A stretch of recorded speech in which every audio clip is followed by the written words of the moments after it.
இருட்டுனாலே எல்லாருக்கும் பயம்தான். அதுவும் சின்ன பிள்ளைங்களாம் ரொம்ப பயப்படுவாங்க இருட்டா இருக்கும்போது வர்றதுக்கு. நிறைய நேரம் நம்ம லைஃப்ல கூட இருட்டா இருக்கிற மாதிரி ஃபீல் பண்ணுவோம். ஒரு இருள் இருக்கு அப்படின்னு நம்ம நினைப்போம்.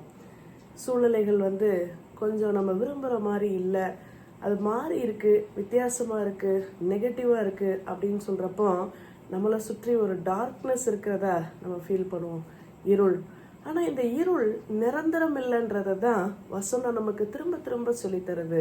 சங்கீதம் 112:4 இப்படி சொல்லுது, செம்மையானவர்களுக்கு இருளிலே வெளிச்சம் உதிக்கும். ஆண்டவர் ஒரு வெளிச்சமா செம்மையானவர்களுடைய வாழ்க்கையில இருக்காரு. இருள் மாதிரி தெரியலாம், ஆனா ஆண்டவர் வெளிச்சமா அவரே இருந்து நம்மளை நடத்துவார். இருட்டா இருக்குன்னு நினைக்க வேண்டாம். Darkness is never permanent for those who trust in God. ஆண்டவரை நம்புகிறவர்களுடைய வாழ்க்கையிலே இருள் என்பது நிரந்தரம் அல்ல, அது தற்காலிகமானதுதான். இருளா இருக்குன்னு நினைச்சிட்டு முடங்கிட வேண்டாம். அவ்வளவுதான் போல, இனி ஒன்றும் இல்லை, இனி முடியாது, முடிஞ்சு போச்சு, இப்படி அல்ல.